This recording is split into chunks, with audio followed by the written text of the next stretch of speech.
नमस्कार, आप देख रहे हैं भास्कर समाचार का खास बुलेटिन और मैं अरुण राठी एक बार फिर से आप तमाम दर्शकों का स्वागत करता हूं। देश में कोरोना की दूसरी लहर पीक पर है। आए दिन हजारों मरीज मौत के गाल में समा रहे हैं। सरकार के पास ऑक्सीजन, दवाई, बेड की अगर हम बात करें नहीं है। इतना ही नहीं, मरने के बाद शवों का अंतिम संस्कार भी तरीके से नहीं हो पा रहा। आए दिन नई नई वीडियो वायरल हो रही हैं। कहीं गंगा के घाट पर शवों को कौवे और कुत्ते नोच रहे हैं, तो कहीं मरीज ऑक्सीजन के अभाव में तड़प तड़प कर दम तोड़ते नजर आ रहे हैं। यह एक गंभीर समस्या बनी हुई है, क्योंकि कोरोना अब शहर से निकलकर गांव में पहुंच चुका है और गांव में लोगों की जो जान है वो झोला छाप डॉक्टरों के भरोसे है। गांव के झोला छाप डॉक्टर मरीजों के लिए भगवान साबित हो रहे हैं, क्योंकि सरकार के पास ऐसी कोई व्यवस्था नहीं है। वहां पर लोगों की जांच नहीं हो रही। इस बड़े मुद्दे पर चर्चा करने के लिए आज हमारे साथ एक पैनल मौजूद है। मैं सबसे पहले अपने मेहमानों का परिचय करा दूं। हमारे साथ दिल्ली से जुड़े हैं वरिष्ठ चिकित्सक पुष्पांजलि सेंटर दिल्ली से डॉक्टर करुण जी। स्वागत है डॉक्टर साहब आपका हमारे कार्यक्रम में। नमस्कार जी। हमारे साथ अनुज पवार जी जुड़े हैं, सपा के युवा नेता हैं। अनुज जी, आपका भी स्वागत है हमारे कार्यक्रम में। और यशवंत तोमर जुड़े हैं, रालोद के युवा नेता हैं। जी, धन्यवाद। और हमारे पास सत्येंद्र जी है, बीजेपी के मंडल अध्यक्ष हैं। आपका भी स्वागत है। तो मैं सबसे पहले डॉक्टर साहब के पास जाना चाहूँगा, क्योंकि वरिष्ठ चिकित्सक हैं। और डॉक्टर साहब, मैं सबसे पहला सवाल आपसे करूँगा कि कोरोना का जो नया ये स्टेट आया है, ये कितना हानिकारक है? देखिए, जो कोरोना का जो सेकंड वेव हमारे देश को हिट करा है, पिछले एक महीने से सेकंड वेव चल रही है, जिसने उत्तर से लेकर दक्षिण तक पूरे भारत को हिला के रखा हुआ है। इसमें 3 या 4 स्ट्रेन ऐसे हैं जो काफी घातक हैं। इस समय जो दिल्ली, महाराष्ट्र, गुजरात जो मेन राज्य जो इसकी चपेट में है, वो ट्रिपल स्ट्रेन वाले वायरस हैं। बेसिकली क्या हो रहा है कि वायरस एक ऐसा जीव है जो लगातार अपना रूप बदलता चला जाता है, म्यूटेशंस होते चले जाते हैं। तो उन म्यूटेशंस की वजह से हमारी जो प्रतिरोधक क्षमता है, उसके बावजूद भी उस वायरस के अटैक से हम नहीं बच पाते। और इसीलिए शायद जो हजारों की संख्या में डेली मौतें हो रही हैं, वो वायरस के म्यूटेशंस के कारण हो रही हैं, जिससे वायरस हर बार नया रूप लेता है और अनफॉर्चुनेटली ज्यादा घातक होता जा रहा है हर बार। जी डॉक्टर साहब, हम चलेंगे सत्येंद्र जी के पास। सत्येंद्र जी, मैं आपसे जानना चाहूँगा कि कोरोना पिछले वर्ष की, आपकी आवाज़ म्यूट है सत्येंद्र जी, आवाज़। कोरोना, सत्येंद्र जी मैं आपके पास आना चाहूँगा। कोरोना पिछले वर्ष से काफ़ी हानिकारक है और काफ़ी संख्या में, क्योंकि आपने देखा होगा कि पहले लॉकडाउन भी लगाया गया था। अब की बात तो वो लॉकडाउन का भी रूप आपको दिखाई नहीं दिया और लगातार बढ़ता जा रहा है। क्या कारण है? आखिर सरकार कहाँ विफल हो रही कोरोना को काबू करने में? नहीं, देखिए, इसमें जो है ये कोरोना की दूसरी स्टेज है और फर्स्ट स्टेज में जो है हमने बहुत काबू पाया था इस पे। भाजपा सरकार ने जो है इस पे काफी मेहनत करके अपने उससे जो है इसमें काफी मदद की थी लोगों की। और लोग जो है व्यक्ति अपने आप में भी इसमें जो है मतलब वो होना चाहिए, इसके प्रति जागरूक होना चाहिए, तभी जाकर के हम इस पे काबू पा सकते हैं।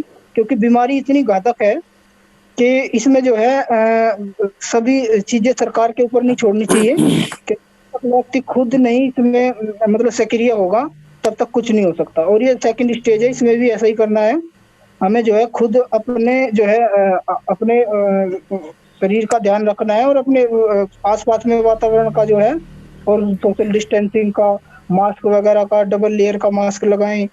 तो इसमें काफी सारी बातें हैं और सरकार भी इसमें बहुत अच्छा काम कर रही है। देखिए, अभी योगी सरकार ने बहुत ही जल्दी जो है कितने ही जो है बेडों के हॉस्पिटल जो है तैयार किए हैं। और इसमें तो बहुत कुछ नहीं कहना चाहूंगा।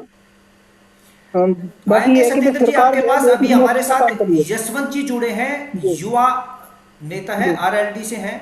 यशवंत जी, क्या आप बताएंगे जिस तरीके से सत्येंद्र जी ने कहा है कि सरकार ने कोरोना पर काबू पाया है, क्या कहेंगे, कितना काबू पाया है सरकार ने? सरकार तो कोरोना पे तब काबू पाती यदि वो इस कार्य की तरफ बढ़ती। उन्होंने तो कोरोना की तरफ कोई कदम आज तक उठाया ही नहीं। पिछले वर्ष तो तैयारियां जो थी वो पूर्व में जो सरकारें रही उनके दम पे हो गई। इस बार देश को पूरी तरह से कोरोना ने हिट किया तो सिस्टम, अब तो जैसा मीडिया खुद कह रही है कि सिस्टम फेल हो गया। सिस्टम नहीं, मैं तो ये समझता हूँ कोरोना को आप संभालोगे कैसे? वैक्सीन तुम्हारे पास नहीं, बेड्स तुम्हारे पास नहीं, ऑक्सीजन तुम्हारे पास नहीं, हॉस्पिटल तुम्हारे पास नहीं, ये सब तो गायब है। इसके साथ साथ देश का जो मुखिया है, जो हमारे प्रधानमंत्री जी हैं, वो भी गायब है। आपने जनता को अकेला छोड़ दिया मरने के लिए। अब इसमें कौन किसका सहयोग करे, कौन किसकी मदद करे? ऐसी बीमारी है। प्रधानमंत्री जी तो पल्ला झाड़ के निकल लिए, उनको पकड़ना, उनको ढूंढना आम बात तो है नहीं।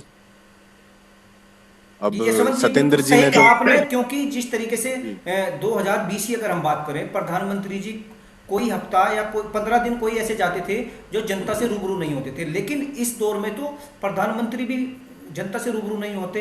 तो सत्येंद्र जी, मैं आपसे जानना चाहूंगा, जिस तरीके से अभी यशवंत जी ने कहा है कि कोई व्यवस्था सरकार के पास नहीं है और खुद प्रधानमंत्री जी भी बीच से गायब है, तो ऐसा क्यों? नहीं, देखिए ऐसा नहीं है कि बीच से गायब है। गायब तो वे कहीं नहीं हुए हैं। बाकी जो है सरकार अपनी तरफ से पूर्णतः कोशिश कर रही है और इसे जो है कोरोना को हरा कर ही रहेंगे, कोई ऐसी बात नहीं है। नहीं, आपने कहा कोरोना को हरा के रहेंगे। मैं आपसे जानना चाहूंगा कि कोरोना शहरों से अब हर गांव में घुस चुका है। आप किसी भी गांव में देख लीजिए, गांव में आपको हजारों मरीज बुखार से पीड़ित मिलेंगे और जिसको बुखार हुआ तो सिम्टम्स कहीं ना कहीं कोरोना के हो सकते हैं। आप कह रहे हैं कि हम कोरोना को हरा के रहेंगे। क्या व्यवस्था है हमारे पास ऐसी है? क्योंकि जब गांव में टेस्ट की व्यवस्था नहीं है, दवाई की व्यवस्था नहीं है, चिकित्सा व्यवस्था कोई वहां पे नहीं, किस तरीके से, कौन सा वो तरीका है जिससे आप कोरोना को हराना चाहते हैं? नहीं, चिकित्सा व्यवस्था है। अभी तो जो है चिकित्सा में काफी अभी सुधार भी है, ऐसी बात नहीं है। चिकित्सा व्यवस्था पूर्ण तरीके से सही है, ऐसी बात नहीं है। टेस्ट भी हो रहे हैं। तो जब ऐसा है, जब संख्या बढ़ जाती है तो थोड़ी दिक्कत तो आती है, लेकिन कहीं ना कहीं हम काबू पा लेंगे इसमें। अभी थोड़ा समय और लगेगा इसमें। अनुज पवार, मैं आपसे जानना चाहूंगा, जिस तरीके से सत्येंद्र जी कह रहे हैं कि कोरोना पे काबू पा लेंगे, चिकित्सा व्यवस्थाएं हो रही हैं, लोगों की जांच भी हो रही है, क्या कहेंगे आप?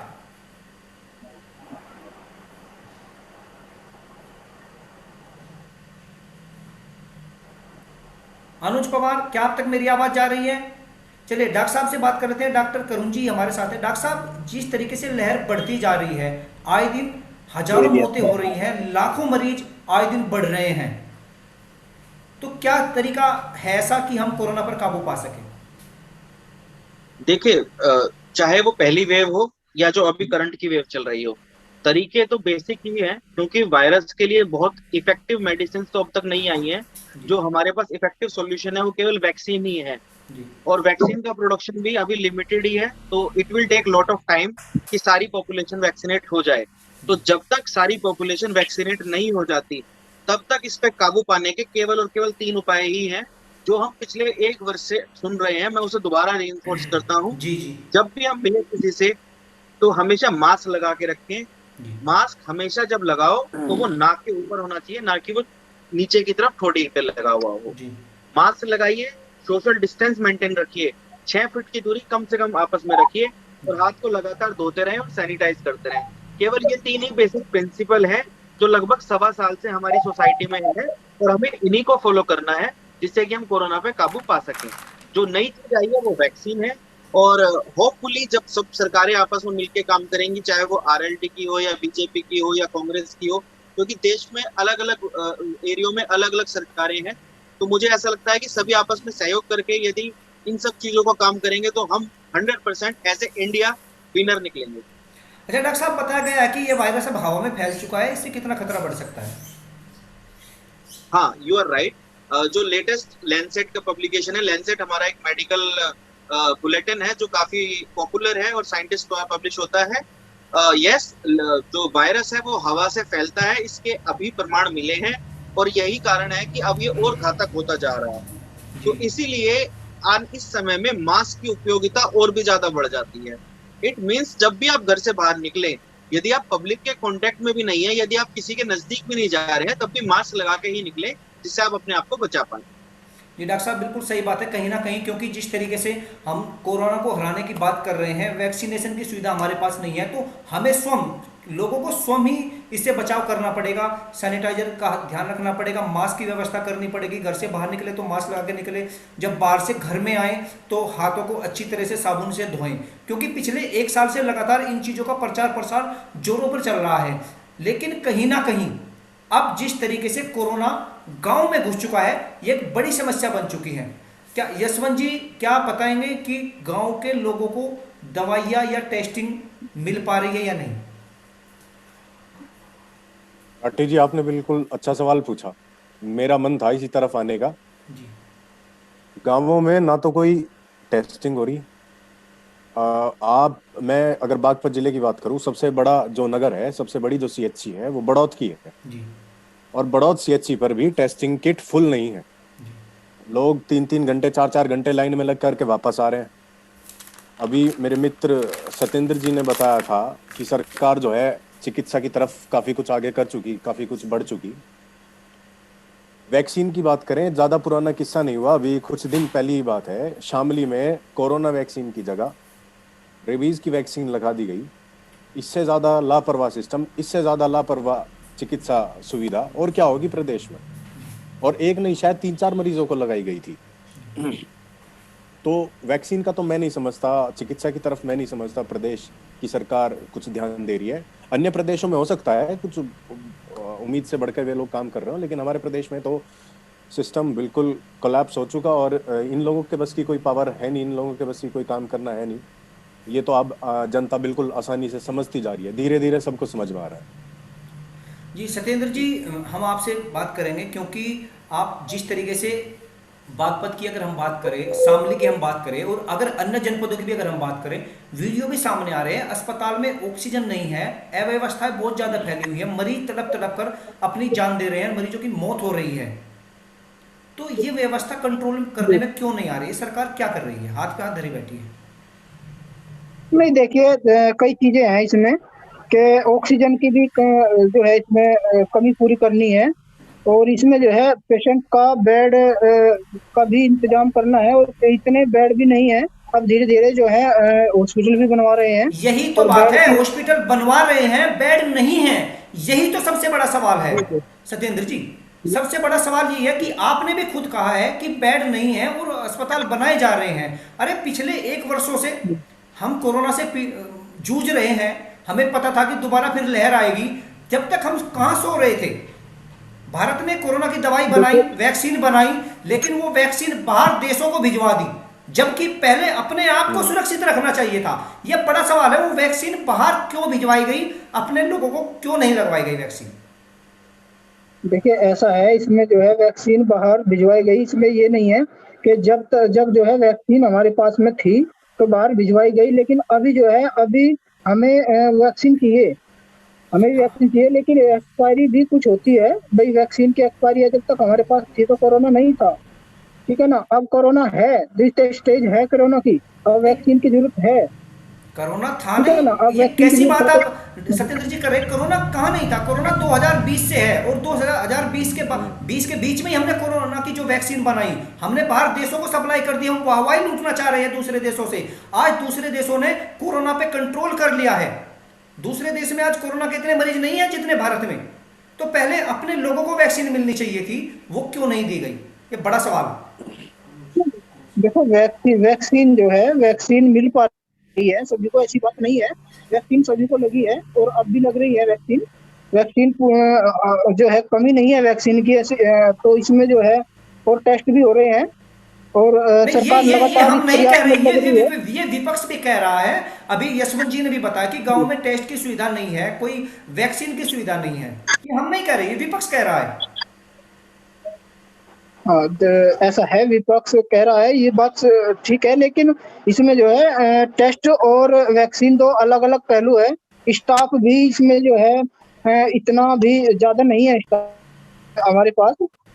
फार्मासिस्ट हैं और ये जो बाकी डॉक्टर हैं, वैक्सीन भी लगाना है, अदर पेशेंट भी है, तो इसमें जो है कर पा रहे हैं जितना संभव है, बहुत ज्यादा करेंगे और सफल भी होएंगे, कोई ऐसी बात नहीं है। यशवंत जी आपके पास आते हैं क्योंकि सत्येंद्र जी ने तो खोल दिए पत्ते, इन्होंने बता दिया कि हमारे पास सुविधाएं है नहीं, लेकिन सरकार दावा कर रही है जो महज कागजों पर सीमित है, जमीन पर कुछ नहीं है। यशवंत जी मैं आपसे थोड़ा जानना चाहूंगा कि जिस जानना तो ये हम अनुज जी से चाह रहे थे, लेकिन वो बीच से बार बार हट रहे हैं, वो फ्रेम में नहीं आ पा रहे हैं। यशवंत जी आप विपक्ष में हैं और विपक्ष को भी सहयोग करना चाहिए इस महामारी में, क्योंकि डॉक्टर साहब ने भी बताया, करुण जी ने हमें, कि सभी पार्टियों को मिलकर एक वैश्विक महामारी है और समाज हित के लिए एक साथ मिलकर काम करना चाहिए। विपक्ष में क्या अपना योगदान दे रहा है?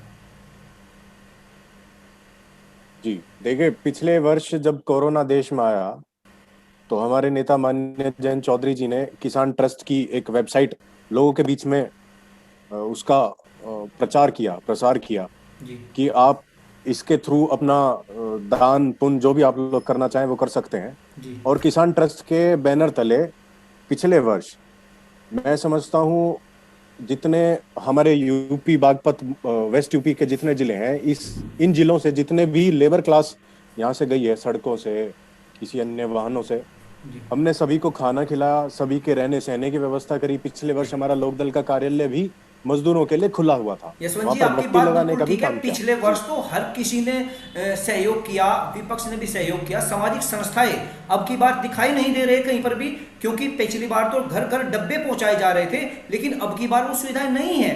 विपक्ष भी तो ऐसे में विपक्ष अब क्या कर रहा है, क्या योजना बना रहा है, किस तरीके से हम कोरोना से लड़ सकते हैं? क्या कोई ऐसी योजना बनाई है? देखिए, इस वर्ष की जो कोरोना की लहर है वो मैं समझता हूँ, अभी डॉक्टर साहब ने बताया, करुण जैन जी ने, कि ये बहुत घातक है और सभी लोग इससे बच रहे हैं। फिलहाल घर रहें, सुरक्षित रहें, ये बात बिल्कुल सही है। और सिस्टम तो देश की जो चिकित्सा सुविधाएं हैं, व्यवस्था है, वो सब तो प्रशासन को और सरकार को संभालनी है। अब सरकार हाथ पीछे खींचने लगे तो विपक्ष को आगे आना पड़ेगा। आपकी बात बिल्कुल सही है और इस तरफ हम जल्दी कोई कदम उठाने भी जा रहे हैं। अभी हमारे पार्टी के मुखिया जो है गुजर गए थे, तो उस वजह से पार्टी अभी दुख में है, इस तरफ विचार नहीं कर पाई। लेकिन मैं वादा करता हूँ अभी जल्दी इस तरफ कदम उठाने जा रही है पार्टी और लोगों की हम पुनः मदद करेंगे। अभी शामली जिले में हमने कल ही पार्टी ने 15 ऑक्सीजन कंसेंट्रेटर जो है डीएम साहब को दान दिए, जसजीत कौर जी को। और हमारे बागपत जिले में भी सैनिटाइजर, मास्क, ग्लव्स हम लोग दान कर रहे हैं, पार्टी की तरफ से दान हो रहा है। और बाकी जहां जहां पार्टी की डीएम साहब कहेंगे, जहां जहां जरूरत होती रहेगी, हम लोग शासन और प्रशासन के साथ मदद करने का काम बिल्कुल करेंगे। चलिए समझ जी, कहीं ना कहीं सभी लगे हुए हैं, सामाजिक संस्थाएं लगी हुई हैं, विपक्ष भी कहीं ना कहीं अपनी भूमिका निभा रहा है। और अभी जो सत्येंद्र जी हमारे साथ जुड़े थे, बीजेपी के मंडल अध्यक्ष थे, सच्चाई भी है, क्योंकि उन्होंने जो माना है वो सच्चाई है, वो जमीनी स्तर की सच्चाई है, उसे झुठलाया नहीं जा सकता। कहीं ना कहीं पार्टी भी लगी है, सरकार भी लगी हुई है, लेकिन महामारी बड़ी है जिसको देखते हुए कंट्रोल करना अभी असंभव हो रहा है। चिंता का विषय यह है कि अब ये गांव में पहुंच चुकी है और गांव की जो आबादी है, गांव का जो रहन सहन है, वो एक दूसरे के टच में रहता है, क्योंकि गांव के लोग एक दूसरे पर आश्रित होते हैं। शहर में आप अपने कमरे में रहते हैं, अकेले रहते हैं, कहीं ना कहीं आप भीड़ से बच जाते हैं, लेकिन गांव के लिए सबसे बड़ी दुखद बात यही है कि अब कोरोना गांव में घुस चुका है और जिसकी जांच के लिए कोई टीम नहीं बनाई गई, कोई व्यवस्था वहाँ पे टेस्ट किट की नहीं है। अगर हम बात करें सीएचसी की, टीकरी कस्बे की एक सीएचसी है, काफ़ी बड़ी सीएचसी है और 35 बेड की उसमें व्यवस्था है, लेकिन उसमें जाले लगे हुए हैं, उस पर ताला लटका हुआ है, तो व्यवस्था कहीं ना कहीं चरमराई हुई है। तो डॉक्टर साहब, ऐसे में एक सवाल बन जाता है कि इस चरमराई व्यवस्था में समाज को, लोगों को और ग्राम के लोगों को अपना बचाव किस तरीके से करना चाहिए, क्योंकि बताया जा रहा है कि यह वायरस बच्चों के लिए भी काफी हानिकारक है। ऐसे में क्या सुविधा और अपना सकते हैं? देखिए, व्यवस्था चरमरा गई है, नहीं चरमरा गई, खैर मैं एज ए डॉक्टर मैं उस पर तो कमेंट नहीं कर सकता हूँ, क्योंकि ये तो एक प्रशासनिक व्यवस्था है। पर हाँ, मैं पब्लिक के जागरूकता के लिए ये जरूर कह सकता हूँ कि जब हमें पता लग रहा है, जैसे कि मेरे एक मित्र ने बताया कि गांव में बहुत ज्यादा फैल गया है और व्यवस्थाएं नहीं है, तो हम as a public, as a मित्र क्या कर सकते हैं कि यदि किसी को बुखार चल रहा है तो उसे एजुकेट करें। सबसे पहले तो उसे आइसोलेशन में लेके जाएं, जी उसके बाद कोरोना की जो स्टार्टिंग मेडिसिन हैं, बेसिक मेडिसिन हैं, वो बहुत सस्ती आती हैं। जी मतलब यदि आप कोशिश करेंगे तो लगभग 200-300 रुपए की बेसिक मेडिकेशन एक व्यक्ति की आ जाएगी। जी तो यदि सभी आपस में मिलकर सहयोग करें, उस व्यक्ति को दवा देने का इंतजाम करें, प्लस उसके भोजन की व्यवस्था कर दी जाए, तो हो सकता है कि हम 99.99% व्यक्तियों की जान बचा पाए। अभी भी जो मौत का आंकड़ा है वो कोरोना में 0.1% से कम है। इसका जी मतलब ये है कि 99.99% व्यक्ति ठीक हो जाएंगे। जी वो ठीक कैसे होंगे? पूरी तरह से हम सब आपस में सहयोग करके ठीक करें, आइसोलेशन यूज करें, बेसिक दवाइयां उन्हें प्रोवाइड करा दें, खाने पाने की व्यवस्था कर दें। यदि प्रशासन नहीं इस में कर रहा है तो हम आपस में जन सहयोग से इस तरह की व्यवस्थाओं को लेके आए। प्लस जो आपका दूसरा सवाल था कि बच्चों में आना है, देखिए अभी तक तो बच्चों में ये थोड़ा कम है, परंतु जो हमारी जी प्रेडिक्शन है, जो साइंस की प्रेडिक्शन है, वो ये है कि जब थर्ड वेव आएगी, जब कोरोना और म्यूटेंट होगा, तो हो सकता है कि ये बच्चों को ज्यादा हिट करे। उसका कारण ये भी है कि बच्चों की पॉपुलेशन थोड़ी वर्नेबल पॉपुलेशन है, क्योंकि उन्हें वैक्सीन भी नहीं मिली होगी। तो इसलिए बच्चों के स्वास्थ्य का ध्यान रखे जाना बहुत जरूरी है। आइसोलेशन और बच्चों का अलग रहना काफी जरूरी है। अभी आपको एक जान के खुशखबरी मिलेगी कि काफी सारी वैक्सीन कंपनियों ने 2 साल से 15 साल के बीच के बच्चों पे भी वैक्सीन का ट्रायल शुरू कर दिया है। तो जी मे भी आने वाले 6 से 8 महीनों में हमें बच्चों की भी वैक्सीन मिल जाएगी। डॉक्टर साहब, मैं वैक्सीन के लिए मास स्केल प्रोडक्शन आपको की एक आवश्यकता है। बार रोक रहा हूँ। डॉक्टर साहब, एक बार आपने बात की कि बच्चों के लिए वैक्सीनेशन शुरू कर। डॉक्टर साहब, क्या मैं आपसे जानना चाहूँगा कि जो अब हम वैक्सीनेशन कर रहे हैं, क्योंकि वैक्सीनेशन का जो दौर होता है, क्या वो महामारी से पहले होता है? क्योंकि अब महामारी जो है पीक पर है, और सुनने में आया कि जब कोई महामारी पीक पर होती है, उससे पहले अगर वैक्सीनेशन हो जाए तो महामारी कंट्रोल जल्दी हो जाती है। क्या ऐसे में डॉक्टर साहब ये देरी नहीं हो रही? क्या वैक्सीनेशन अब से आप पहले नहीं हो बिल्कुल सही जाना कह रहे चाहिए हैं, था? आप बिल्कुल सही कह रहे हैं कि एक नियम है वैक्सीनेशन का, बीमारी आने से पहले लगती है। जी vaccine is a preventive treatment, not जी जी थेरेपेटिक। जी। वैक्सीन प्रिवेंशन के लिए होती प्रिवेंशन है। होता है, जैसे बिल्कुल। कि हर साल हमारे यहाँ कॉमन फ्लू आता है, तो वैक्सीन, जैसे फ्लू आता है अक्टूबर नवंबर में, तो वैक्सीन जो है अगस्त में लग जाती है सबको। जी परंतु अनफॉर्चुनेटली जब कोरोना आया, तो आने के बाद वैक्सीन बननी शुरू हुई। आने के दौरान जो है, कोरोना चलने के दौरान जी वैक्सीन लगनी शुरू हुई। अनफॉर्चुनेटली पब्लिक ने इतना ज्यादा मोटिवेशन नहीं दिखाया, बहुत सारे कारण थे, पब्लिक डरी हुई थी। तो जो जनवरी में वैक्सीन लगनी शुरू हुई थी, जी यदि हमारी पॉपुलेशन बहुत ज्यादा इन्वॉल्व होती तो शायद थोड़ी वैक्सीनेशन ड्राइव और बेटर होती। जी। परंतु चलो, आज जो पास्ट में हुआ उसे तो आप अंडू नहीं कर सकते। बिल्कुल। पर फ्यूचर के लिए हम वैक्सीनेशन के लिए बहुत कोशिश करें, और उसके लिए मुझे सारी सरकारों से ये रिक्वेस्ट है, हमारी डॉक्टर फैटर्निटी की, कि वैक्सीन प्रोडक्शन को मास स्केल पे करा जाए, जिससे कि सभी को वैक्सीन लग पाए। जी बिल्कुल, कहीं ना कहीं डॉक्टर साहब आपने बिल्कुल ठीक कहा, क्योंकि जब भी व्यवस्था हो तभी उसको संभालना पड़ता है। और अब वैक्सीनेशन पहले नहीं थी, अब है, लेकिन अब भी अगर हर घर में और हर व्यक्ति को अगर वैक्सीनेशन हो जाए, हर व्यक्ति को टीका लग जाए, तो कहीं ना कहीं हम कोरोना की चेन को तोड़ने में और कोरोना को हराने में सफल साबित होंगे।